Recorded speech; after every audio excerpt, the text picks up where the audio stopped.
Afternoon, folks. Welcome to the Daily Politics. The final live debate of the EU referendum campaign took place at Wembley Arena in London last night in front of thousands of people. We talked to Andrea Leadsom from Leave and Kezia Dugdale from Remain. Politicians are making their final pitch for votes on the last day of campaigning, emphasising their main arguments for leaving and remaining. Have you decided yet? And we have a full guide explaining everything you need to know to get you through the results night. It could be a long one. If you're capable of going to bed at 7 o'clock in the evening and maybe waking up at 2 or 3 in the morning, that would be the best advice.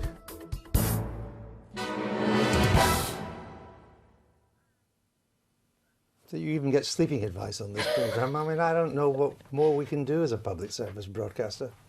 All that in the next hour. With us for the duration, the leader of the Labour Party in Scotland, Kezia Dugdale. She's campaigning to remain in the EU. And the Energy Minister, Andrea Leadsom, who's campaigning to leave. Welcome to you both. Thanks. Now, last night, Andrea Leadsom was on the stage at Wembley Arena debating live in front of thousands of people.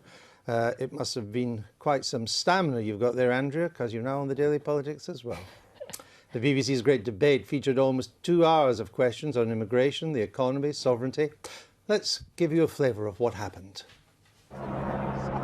They came not for a Bon Jovi concert or a Spice Girls reunion, but for the BBC's Great Debate. And they came from everywhere. Nigeria. You've come from Nigeria? Yes. For this? Yes. Today? Yesterday. 4 million switched on at home, and there were thousands in the arena. So that's the enormous audience. We've got a massive stage which has got 6 lecterns on it. Shall we have a debate about the EU? You all ready? Come on.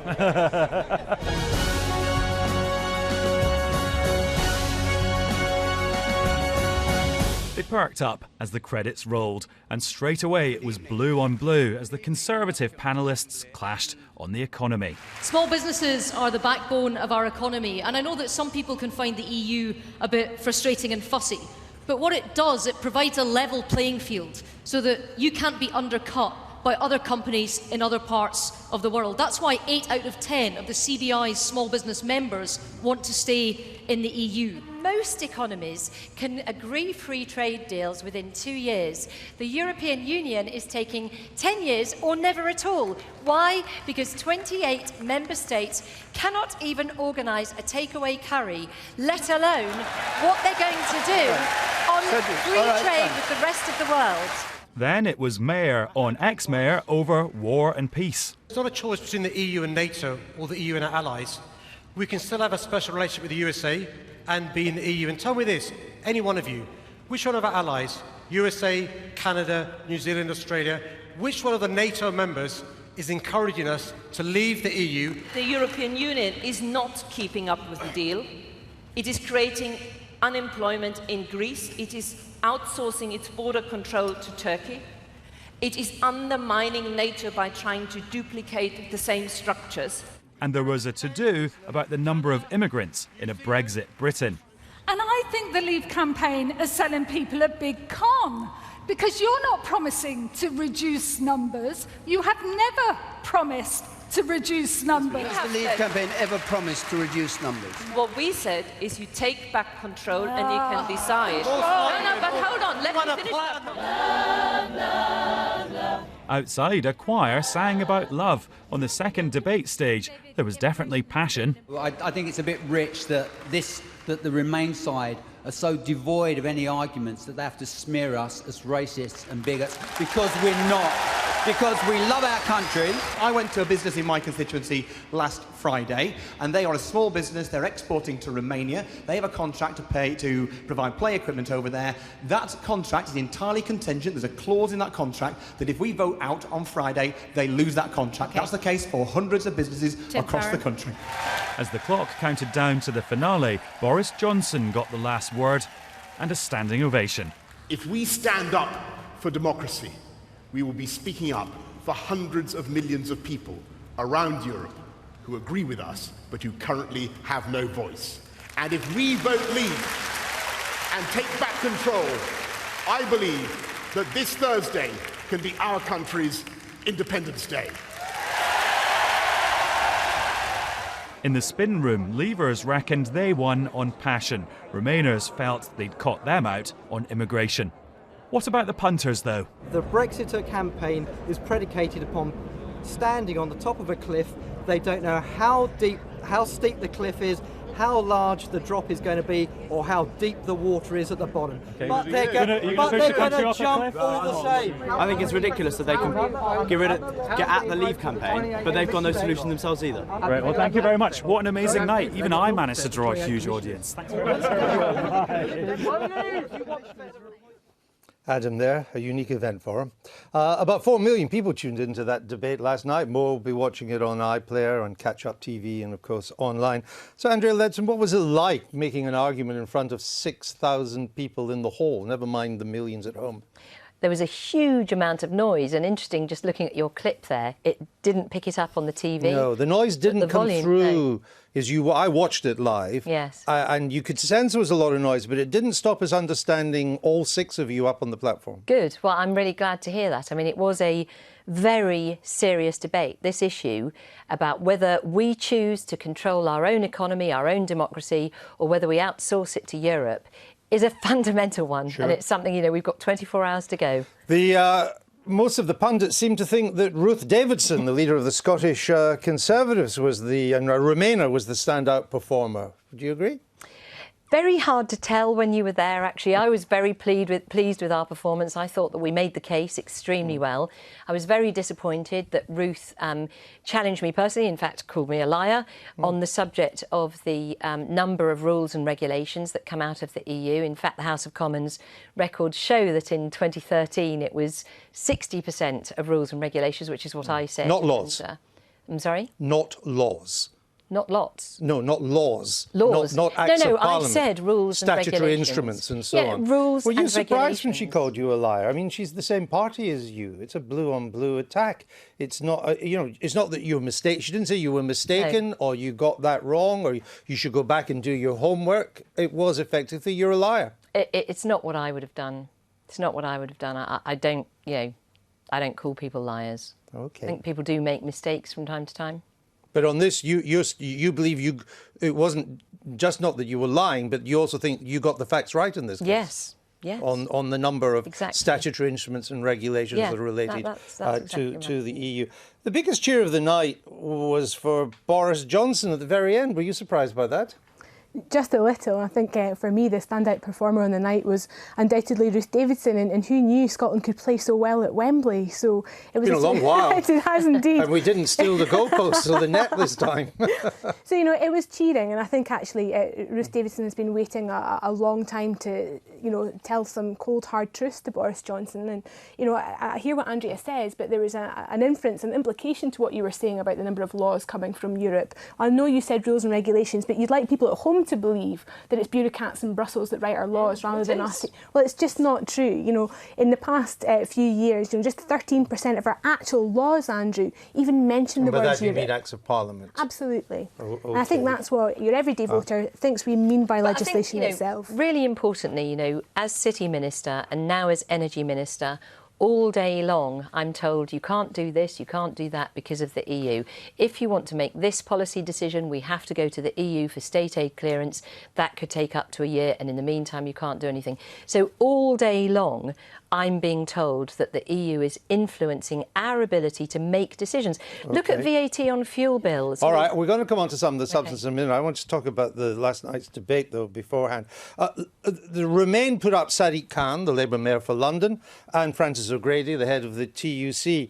Was that a conscious attempt to try to galvanise the Labour vote to get it out? Because there have been worries that the Labour vote may not come out in the numbers required to win this. I've seen that evidenced in the polls. I think it's very important to have a message which resonates particularly with Labour voters or indeed trade unionists, just workers across the country. And I found Frances O'Grady quite powerful at moments. She was saying to the other side, when you say red tape, what you actually mean is workers' rights, the things that keep people safe at their place of work. And that's incredibly important to millions of workers the length and breadth of the country. She was also rather keen, though, to bash the bankers all the time, which, as we know, is always popular, and blame them for the crash of 2008, for which, again, there is a strong case that you could do that. The problem is that most of the bankers back her side. Well, most of the Vote Leave campaign have spent this campaign saying it's the fault of immigrants, everything that you don't like in this country. I don't think they blamed the crash on immigrants. No, the point I'm trying to make is that this blame culture throughout the campaign. So we've had a lot from Vote Leave throughout saying every ill in this country is the fault of EU migration. And what we heard a little bit from Francis last night was the other side of that. It's austerity that creates the pressures on housing and schools, and that was caused by the bankers, was her perspective. During the debate last night, there was one intervention from the Remain side, from Alan Sugar, who tweeted, and we can put it up on the screen. He tweeted, these are the words: "I find it strange that Gisela Gescheider," that's her original German name, I guess, a 1974 immigrant from Germany, is on the Brexit panel telling us British what we should do. That from Alan Sugar, from a Remain supporter. What do you feel about that? I think it's outrageous, wrong, disgusting, and I don't want to be associated with those remarks, just like I've spoken out every time there's been intolerant views from the other side. It is a bit of a surprise, isn't it? A surprise from Alan Sugar. Yeah. I think it's intemperate and inappropriate, and I think people on both sides will call it out for what it is. And many have done just that. But Alan Sugar is now part of the government. He's the enterprise czar for the government. What do you say about that? Well, what I can say is Gisela Stewart is just one of the most lovely women I've come across. I think she's played a blinder in this campaign. Okay. And last night, her two sons, Ben and Alistair, were there, and they were looking after her. They are as English as they come, and it is absolutely outrageous so what do you think, what he said. Right. So what is the idea that he is your government's enterprise czar? That is always a matter for discussion after this debate. Those remarks were disgusting, and he should take them back. He should apologise. It would sound to me, from what you're not quite saying it, that someone capable of these sort of remarks should not be associated with the government. Would that be fair? It's very specifically, Gisela has done this country a huge service. I'm not arguing about that. I'm asking you about whether Alan Sugar, after that tweet, should remain enterprise czar. That is not for me to decide, but I would certainly question it. Yeah, my view would be I would certainly be questioning it. All right. OK. Time now for our daily quiz. The question for today is, which piece of EU memorabilia, history, has resurfaced this week? Was it A, the giant euro coin used at the launch of the single currency? B, Margaret Thatcher's euro jumper worn in the 1975 referendum? C, the pen Douglas Hurd used to sign the Maastricht Treaty? Or D, the first prototype of the EU flag? And at the end of the show, Andrea or Kezia will give us the correct answer, we hope. So it's the last full day of campaigning today, with politicians making a last-minute push to get their message out, with experts predicting it could be extremely close. David Cameron and Boris Johnson and other prominent Leave and Remain campaigners are crisscrossing Britain to drum up as much support as they can. But it's not just politicians who are out there. Over 1,000 business leaders, including 50 from the UK's FTSE 100 companies, that's the biggest companies on the stock exchange, have written a letter in today's Times saying that leaving the European Union would damage the British economy. The signatories, including Virgin's Richard Branson and Charles Dunstan of the Carphone Warehouse, say Britain leaving the EU would lead to uncertainty, less trade, and with Europe, fewer jobs. However, one of the UK's oldest firms, it's Tate & Lyle, the sugar company, has written to its 800-strong staff saying that leaving the EU would benefit the business. While entrepreneur James Dyson has described the vote as the last opportunity to regain control of our futures. Meanwhile, an advisor to the Turkish President Erdogan has told the BBC that Turkey feels betrayed by David Cameron, saying that the country feels, quote, taken in, as the Prime Minister has been Turkey's chief supporter, his words, in its quest for EU membership. This, as Sadiq Khan last night became the latest member of the Remain campaign to accuse Leave of scaremongering with what he called the big fat lie that Turkey would soon join the EU. Joining me now are our political correspondents Tom Bateman and Ben Wright. Tom is with David Cameron on the Stronger In campaign bus. Ben is with Boris Johnson and Leicestershire. To you first, Tom. What is the Prime Minister doing today? What is the mood with your camp? Well, welcome, Andrew. You join us on the convoy. We have quite a few buses the Stronger In bus just ahead of us with the Prime Minister. He's been with Sir John Major, the former Prime Minister, Labour's Harriet Harman, and this is a frenetic final push. So much so we were just on a building site with the Prime Minister. We've been herded back onto this media bus and we're off to the next destination.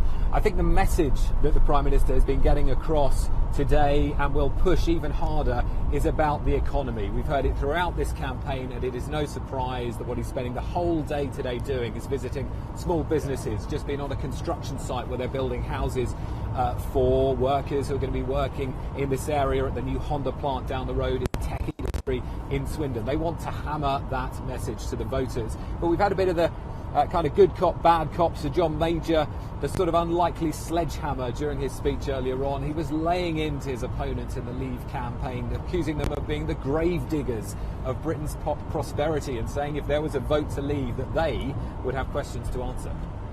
OK, thanks for that, Tom. We'll keep you moving there. As you go to the next campaign stop, let's go to Ben now, who's with the Vote Leave with Boris Johnson. What are they up to today, Ben? Well, Ashby de la Zouche here in Leicestershire is now quiet again after the Boris Johnson circus bowled down the high street here. He was here for about half an hour, a pit stop on his tour of England. He began at Billingsgate Market in London, then stopped in Essex, then here, and will end the day up in Yorkshire. His message is all about democracy, sovereignty, independence. And it's a message, I think, that has cut through to a lot of voters. As he was walking down here, a couple of people I heard shouted Independence Day at him. I mean, he does plunge into the crowd and sort of wing it, unlike many politicians would do. And it's a campaign tactic that I think is quite different to the Remain campaign. They'll just pitch up in a high street, get off the bus or out of the cars and just see what happens and talk to people.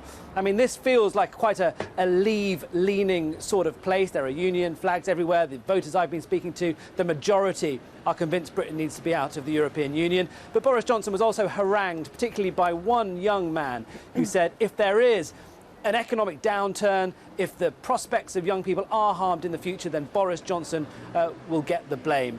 On the whole, though, his reception here was a supportive one. Ben, just briefly, it's hard. It's a matter of feeling and of instinct, really.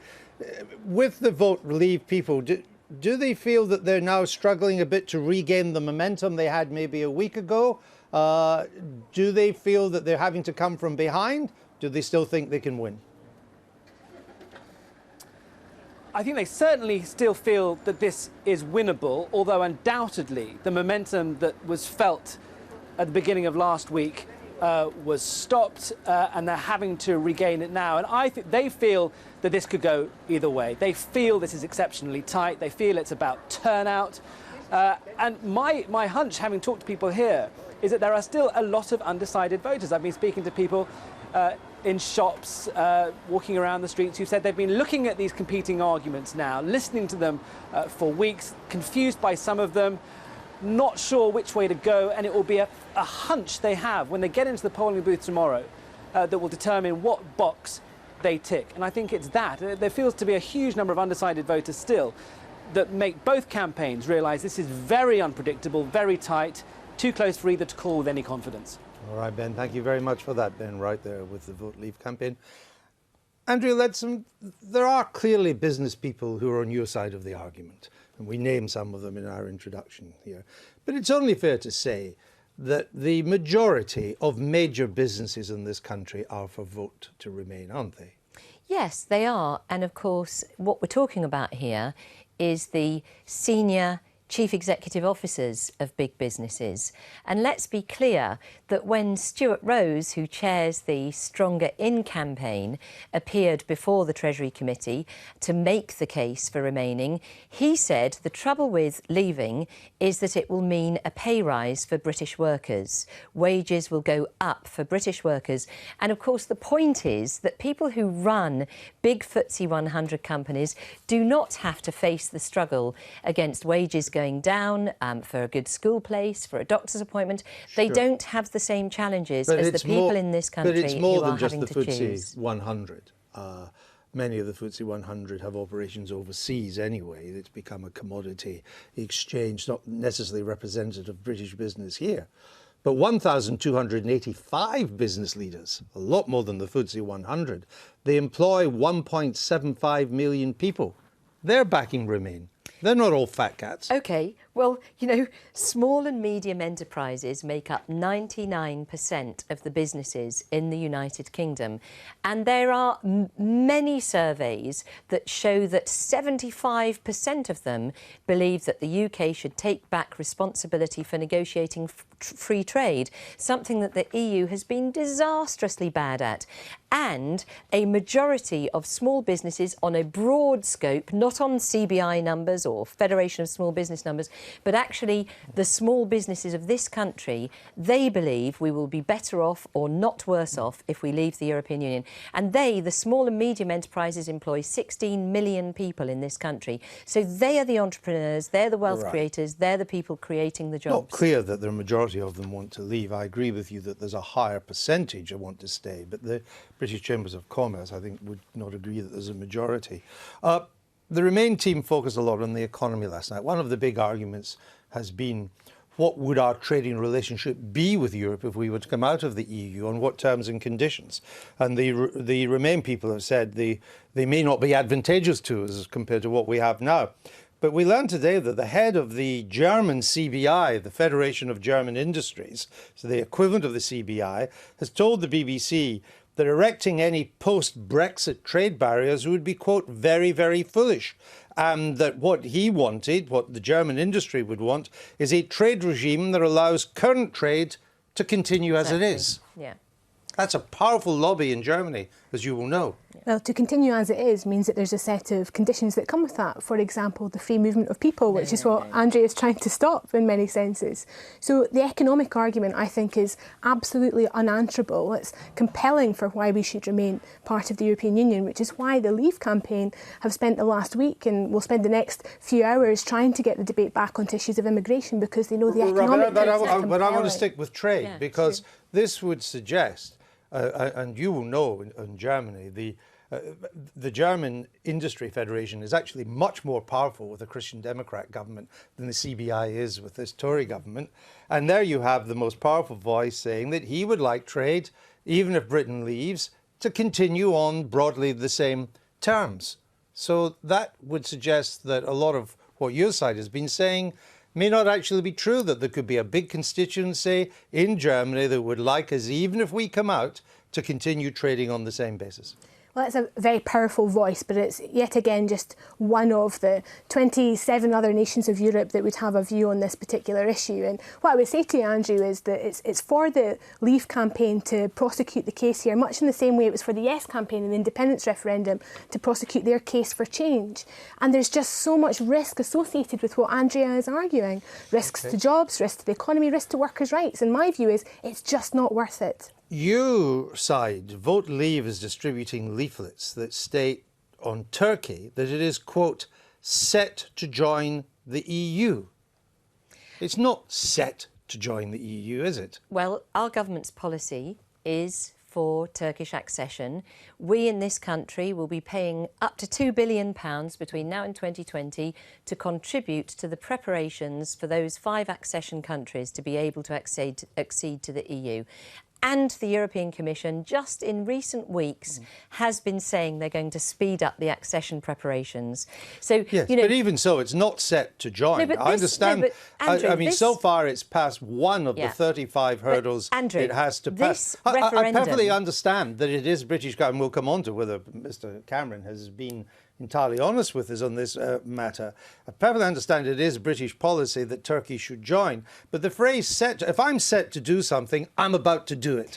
And we know that even with British support for joining, Turkey is not set to join. So what we know is that the European Union, the Eurozone, is looking to do a transaction with Turkey that in exchange for sending migrants back to Turkey, which I've no idea if that's even going to be legal, that Turkish citizens could get free movement in the Schengen area, which doesn't include the UK. Right. But there are discussions through our diplomatic channels about giving special passport holders in Turkey, 1.5 million of them, free movement to the UK. Hold on. It's been a proposal of the deputy head. Hold on.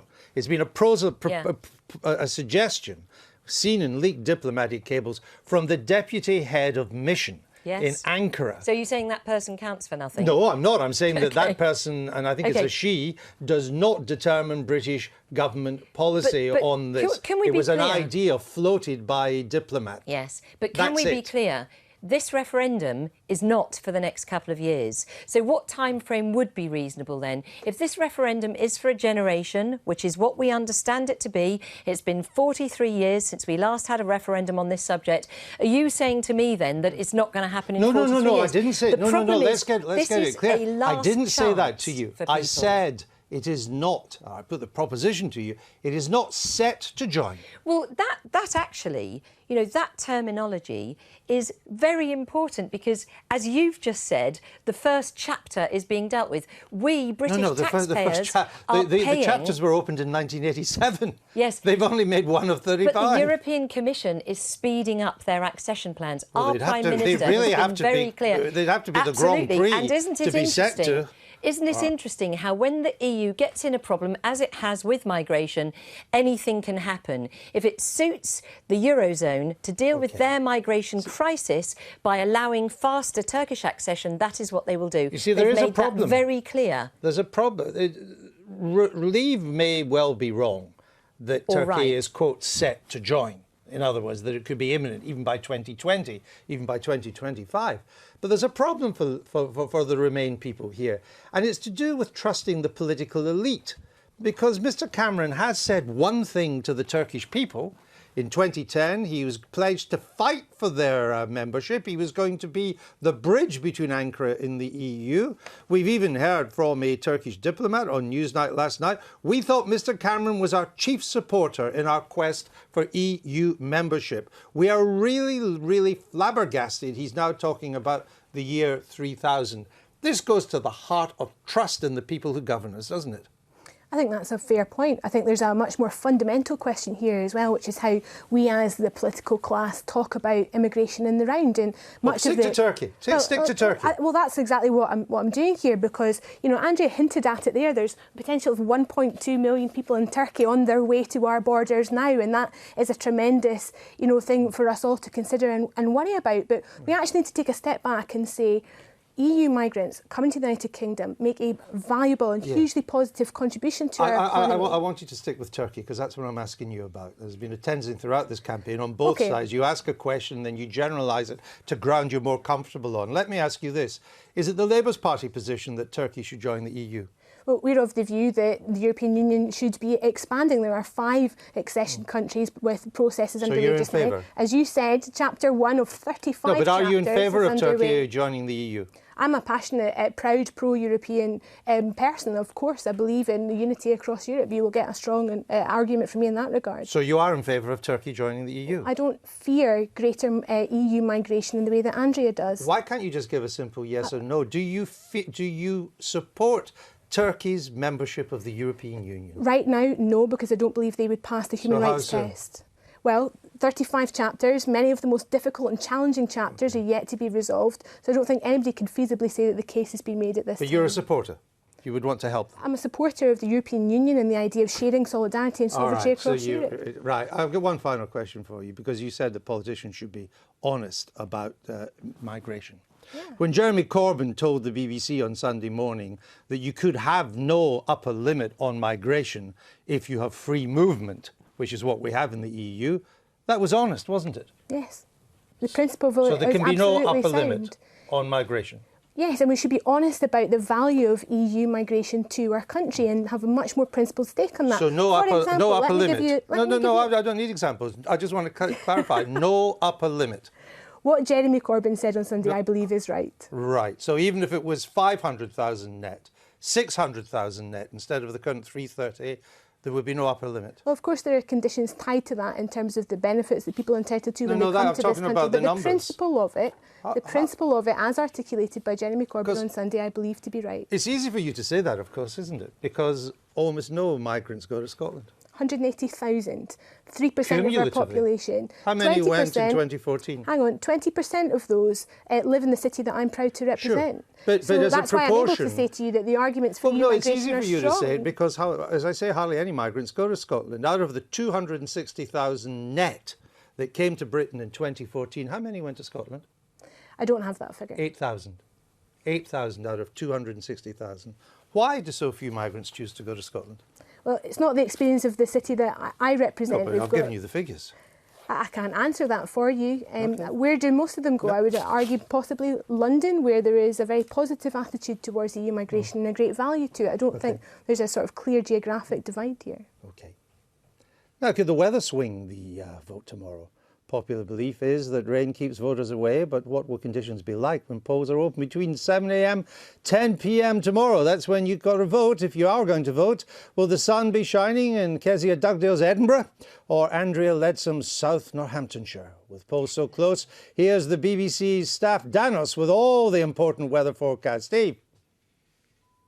Hello there. Much of the country will start off on a fine, dry, bright note on Thursday morning, but the southeast corner will start off with thunderstorms and heavy showers, the risk of some local flooding from these through the morning period. But the good news is they will move away and things will dry up across the southeast. Actually quite a good looking afternoon for many. Showers across the northwest corner, but a return to some showers and thunderstorms across the southeast corner as it becomes very warm and humid through the afternoon, temperatures reaching 24, 25 Celsius. In a bit more detail, for southern parts of Northamptonshire, we'll see early showers clearing away to offer some dry spells through the afternoon. Top temperatures around 20 Celsius, though more showers. Potentially some thunderstorms could develop in towards the evening period. Further north, for much of Scotland, it'll be dry with some sunshine. Very pleasant conditions there in Edinburgh with 19 or 20 Celsius and some good spells of sunshine through the day. Maybe an evening shower will move in from the southwest. So to recap for Thursday, it's going to be quite a warm day generally up and down the UK. Temperatures around 20 to 24 Celsius. The highest temperatures across the southeast, where we're likely to see more thunderstorms later on in the day. There we go. You even get the weather forecast too. Not just telling you how to sleep, but the weather forecast. And for those eagle-eyed political anoraks among you, you'll realise that those were the constituency locations of prominent Remain and Leave campaigners. David Cameron, Jeremy Corbyn, George Osborne, Michael Gove, Gisela Stewart. And now Professor John Curtis joins us from the studio of tomorrow night's referendum programme down at BBC Elstree. Welcome to the programme, John. Does the weather make a difference to turnout? Very, very rarely. There have been occasions with past general elections when one part of the country has, as it were, received the usual British rain, and another part has had a glimmer of sunshine, and it's had no perceptible impact on the level of turnout. So I think unless those thunderstorms are actually disruptive and actually make it difficult for people to get to the polling station, it's unlikely to make much difference. When we spoke on this show last week, you said that Remain were no longer favourites to win. There was a serious possibility that the country would vote Leave. Of course, things have happened since then, and we've had more polls as well. Has Remain grabbed back some of the ground in your view? Where are we now? It's grabbed back some of the ground that it lost, or seemed to have lost in last week's polls, but it's certainly not grabbed back all of the ground. And I think what Remain now need to worry about is that so far at least there isn't any clear evidence that that swing back to Remain because of the perceptions of risk that many people were assuming that would begin to be evident in the polls conducted in the last week of the campaign. So far at least that swing back is not in evidence. So last week we had the internet polls actually having the Leave side ahead by about 53 to 47. They're now saying maybe it's Leave by 51 to 49, so frankly too close to call. The phone polls, which in a sense have long been the constant source of comfort and encouragement for the Remain side, for most of the campaign were having Remain at around 55, Leave at 45. Last week fell to 50-50, now 51-49 perhaps in favour of Remain. So there's still a bit of a division between the polls, not so much as there was. And if you split the difference between them, it's 50-50. Fascinating. What about the 11 to 13% people that the pollsters say are still undecided? What's the significance, or perhaps even the lack of significance, of that number of undecided, John? Well, the first thing to say about them is that the don't knows include the don't cares. and that they are going to be disproportionate people who don't make it to the polling station, at least by their own admission of their own report, as to how likely they are to vote.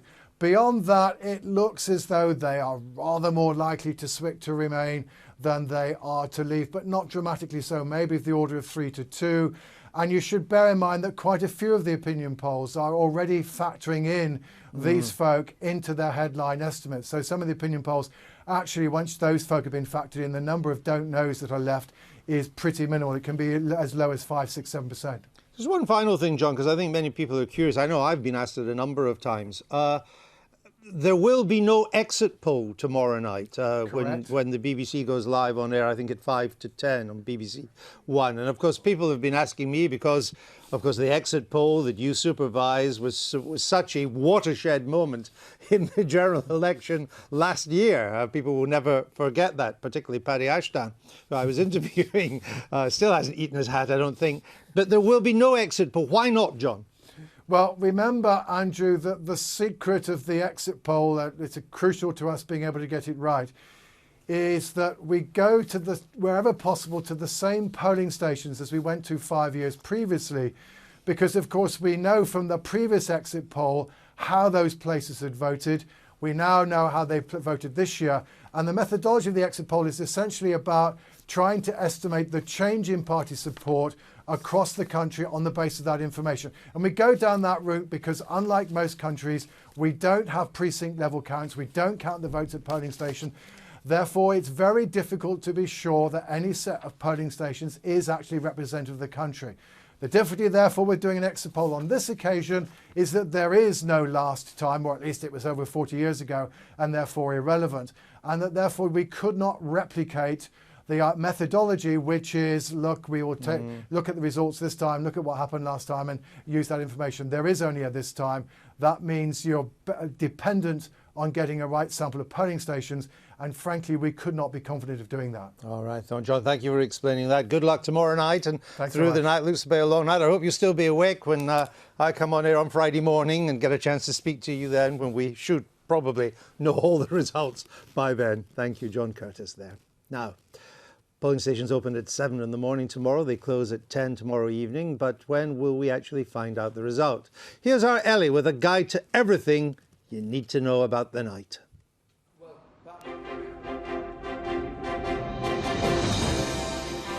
OK, David, should we get going? It's the moment we've all been waiting for. Well, it will be on Thursday night. And cue David, it's 10 o'clock. So, it's 10 o'clock. And that's when the polls close. The results will be counted by local authority area. There are 382 counting areas in total. Unlike a general election, there's no exit poll. That's because, put simply, it's virtually impossible to be accurate. The formal result isn't likely to be announced until 7 a.m. at the earliest, but there are certain things to look out for on the night. And who better to ask about what to expect than the people who've been busy practising what to expect. Jeremy, hello, fancy seeing you here. Ellie, in our virtual Downing Street, how about that? Excellent. Can you walk me through what's going to happen on the night? Yes, now come to this end, because the first results we think will be classically Sunderland and Newcastle. So we're going to start to see them coming in at the end here, and we have blue for Leave and yellow for Remain. They'll be building a path down Downing Street. 2 a.m. we think Oxford, a very Remainy kind of a place, so we'll see whether they come in for Remain. Then by 3, interestingly, City of Durham, which is more of a 50-50 place. It'll be interesting to see which way the wind is blowing there. And then the big cities, the big numbers, Birmingham, Manchester, Newcastle. By 6 a.m, Liverpool, we think. And then a result, there's a kind of dotted line along the floor by number 10, which we'll put down there, which will be the crossing the line. He's the man with the inkling and the green screen. I'm going to leave you to it because this is slightly blowing my mind. Cheers, Ellie. There we are. Thank you. Luckily, there are plenty of great minds on this programme and they're on hand all night.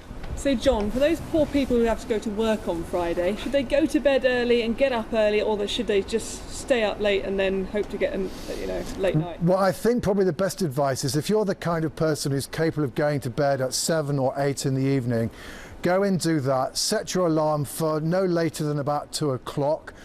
And then as a result, almost undoubtedly, you'll be there as the results begin to kick in. Now, it may be true that if the result's very close, you may still not need to find out the final result until it's shortly before you have to go to work.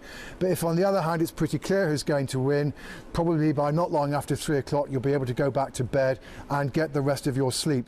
Sleep for wimps. Besides, there's far too much calculating to be done. If you look at the electorate, you look at the actual turnout that's reported, and you then see whether the numbers within that turnout have got to a point where one side has a lead that cannot be overtaken by the other. You understand? Yeah. Then you can declare. Mind you, if it was a dead heat, you'd be waiting for one person's vote.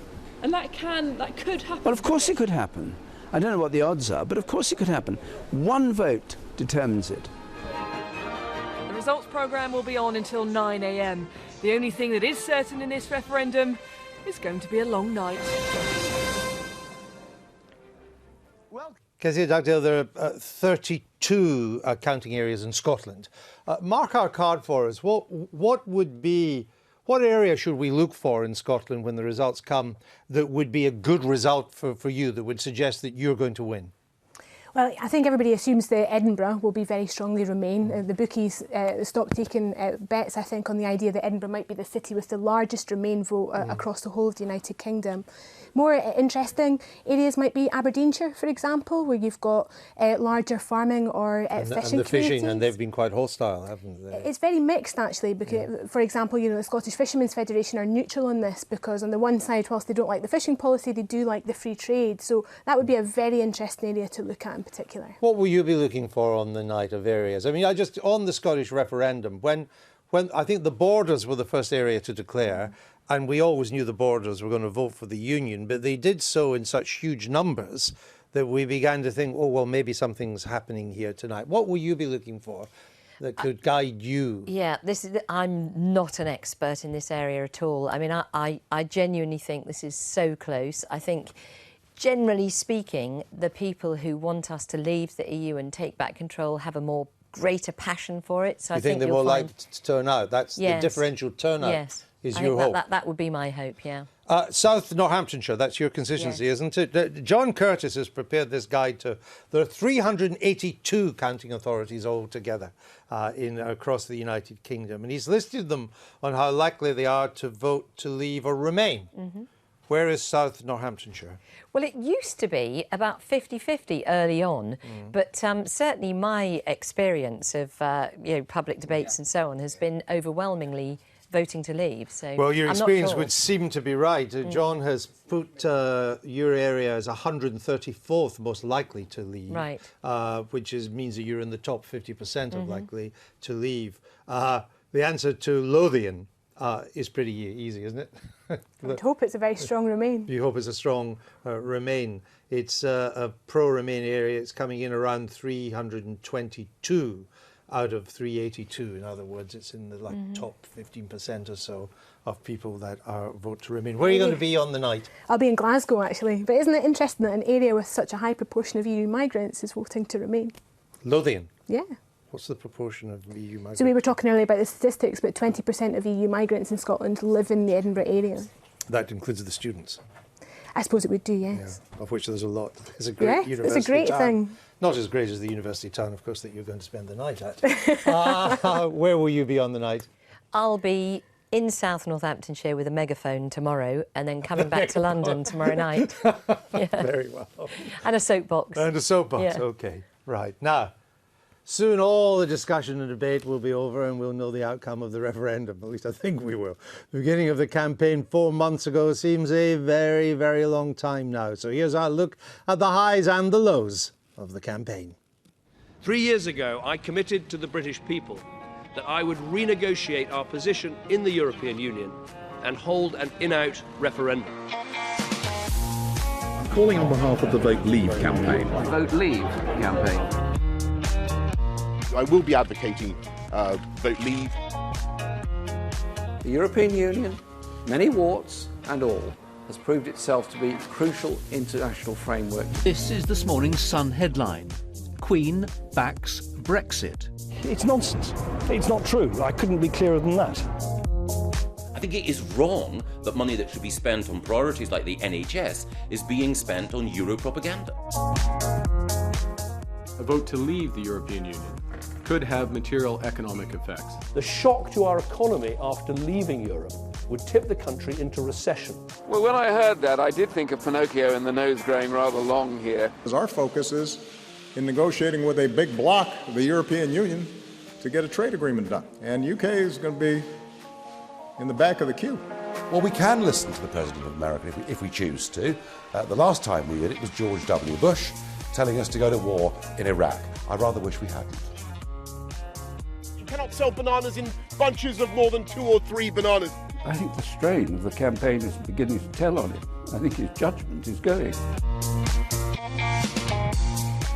The serried rows of white headstones in lovingly tended Commonwealth war cemeteries stand as silent testament to the price that this country has paid to help restore peace and order in Europe. Migration Watch forecasts net migration will exceed 250,000 for the next 20 years.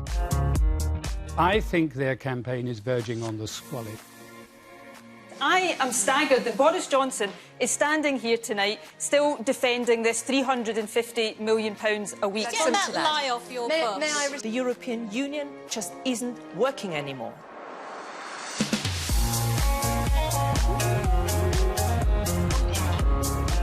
There's a long way to go, but we're in with a shout.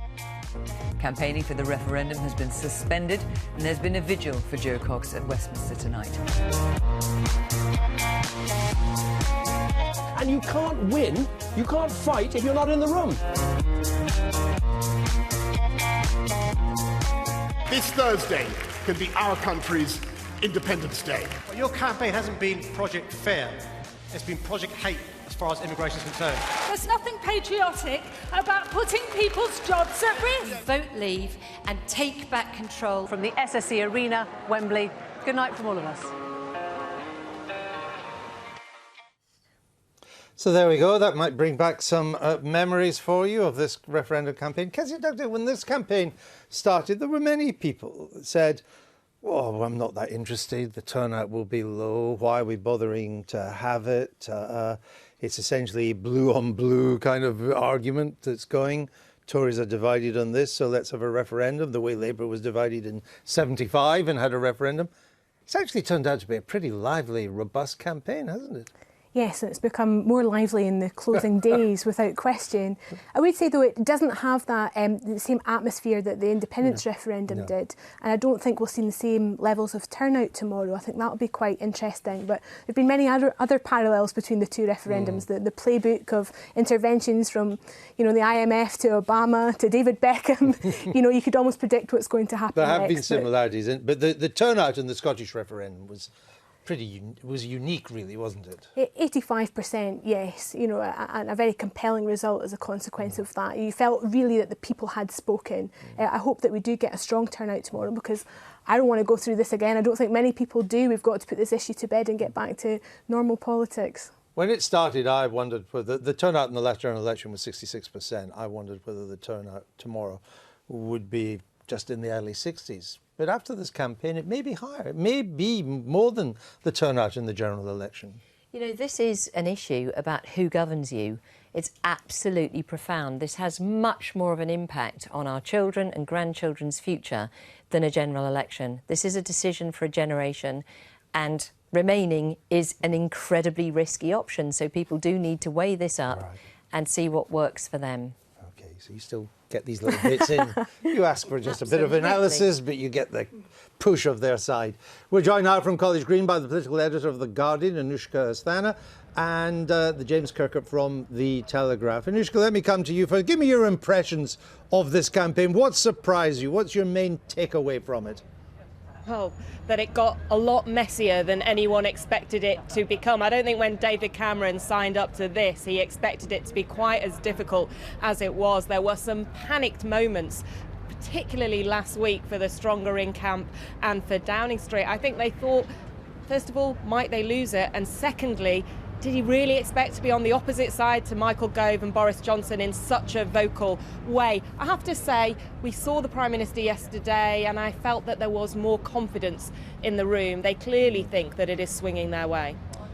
James, what Anushka says is right there, isn't it? That when David Cameron started in this process, he never thought on the eve of the campaign it would be too close to call, that he didn't have a decent lead. He never thought he'd be fighting it without Boris Johnson and Michael Gove. This has been a much tougher political exercise for him than he ever thought. That's absolutely true, yes. I mean, yeah, he did not expect to be facing 130 plus Conservative MPs. And certainly, even when it became clear that there were an awful lot more Conservatives on the other side than he realised, I think some of the reactions on both sides have surprised everybody in the party. I mean, the outstanding moment in terms of Conservative Party discipline for me so far was the Tory backbench response to George Osborne's Brexit budget announcement last week. I mean, to have 60 plus Tory MPs publicly, this is the thing, publicly saying, we will not let you do this, George, and if you do it, we will remove you from office. I mean, that is, I mean, we all knew long before that a lot of Tories don't like George Osborne, feel quite unfriendly towards him, but to do that publicly is crosses a very big line. I don't think anybody, even the most pessimistic Tory, expected to get to in this campaign. Anushka, if we vote to leave, clearly it's a sea change, a watershed in British politics, British political life. But would I be right in thinking that even if we vote to remain, and we vote to remain by perhaps just a little bit, that actually there's a news story starts on Friday morning that in some ways, Anushka, this isn't over yet?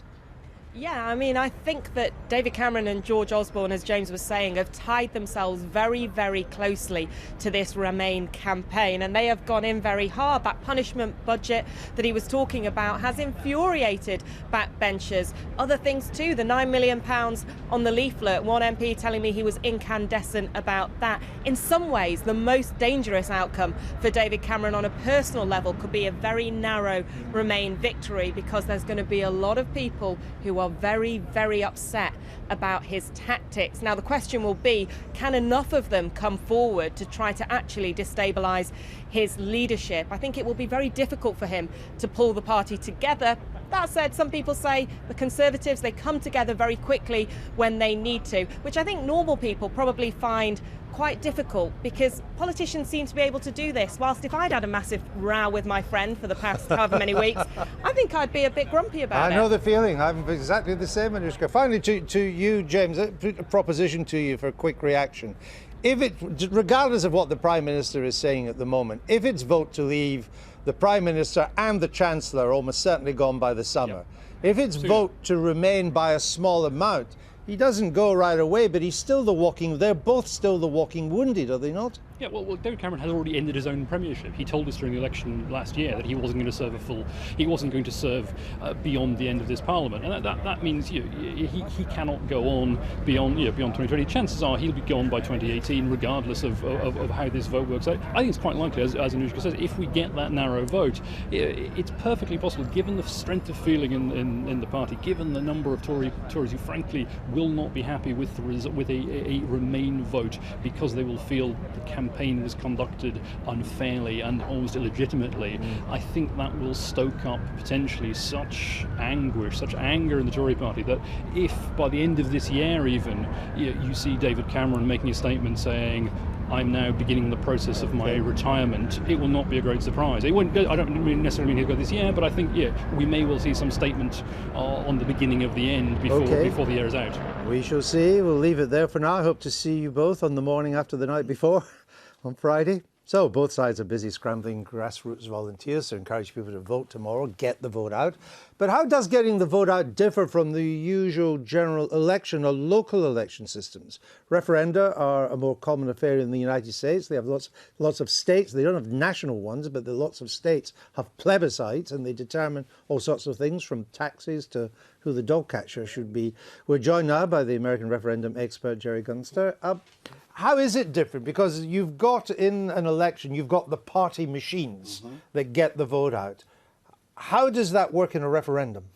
Yeah, well, first of all, thank you for having me back on your show. The first thing you really need to talk about is, what is the strategy to get out the vote in the next less than 24 hours before the election.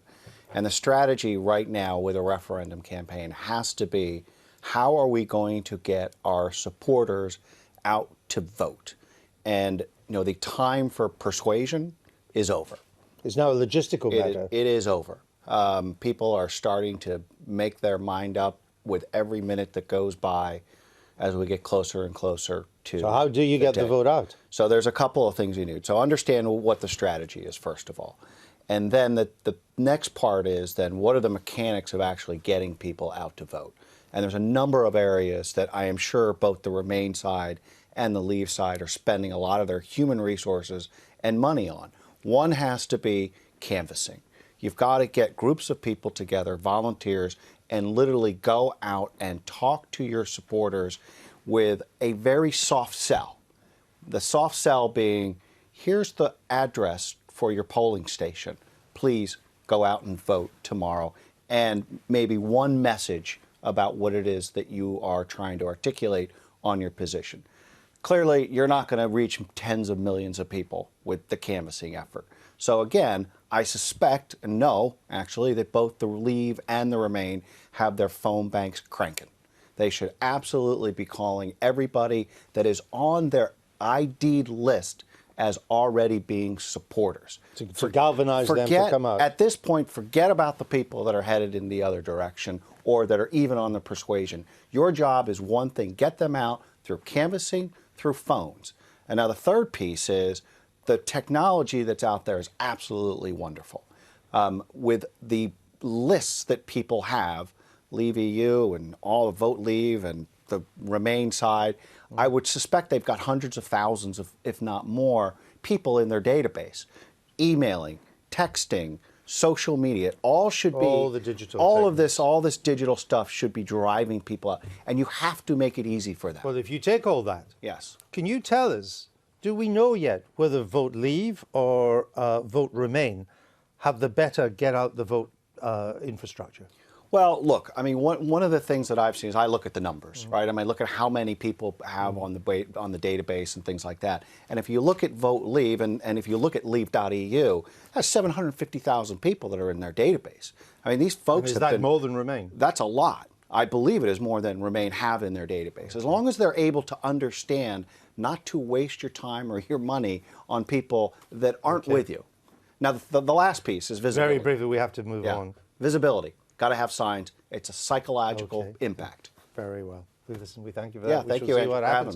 having me. Just time before we go to get the answer to our quiz. It was, which piece of EU memorabilia resurfaced this week? Was it A, the giant euro coin launching the single currency, Margaret Thatcher's Europe jumper worn in 1975 in the referendum then, the pen Douglas Hurd used to sign the Maastricht Treaty, or the first prototype of the EU flag? What was it? Suspect it might be that jumper. I'm going to have to say the jumper. It is that jumper. And look what I have here. Ah. I have the jumper. Would you like to wear one? It's glorious. I think it could suit you both. Here we go. We've got one here. There, are you going to put it on? Would you like to put it on? There you go. It's going to clash badly, but it's got nice Vote Leave colours on the front. Well, of course, that was for Remain in its day, wasn't it? Because that's what side Mrs. Is Thatcher that right? was on. Yeah. Yeah, I haven't seen I guess it could be any side now. It's good Union Jack. It hasn't got all the flags. I think there are only 9 members of the EU in these days. Anyway. We can do the back. You can do the back, exactly. That'd be neutral. Put it on back to front. That's it. We thank all of our guests. The Daily Politics isn't on for the rest of the week for obvious reasons, but I'll be covering the aftermath of the referendum results in a special BBC programme on Friday morning. There'll also be a 2-hour special, Sunday Politics special, this weekend, starting at the earlier time of 10 o'clock, straight off the Andrew Marr Show. I hope you can join me for both. Bye-bye.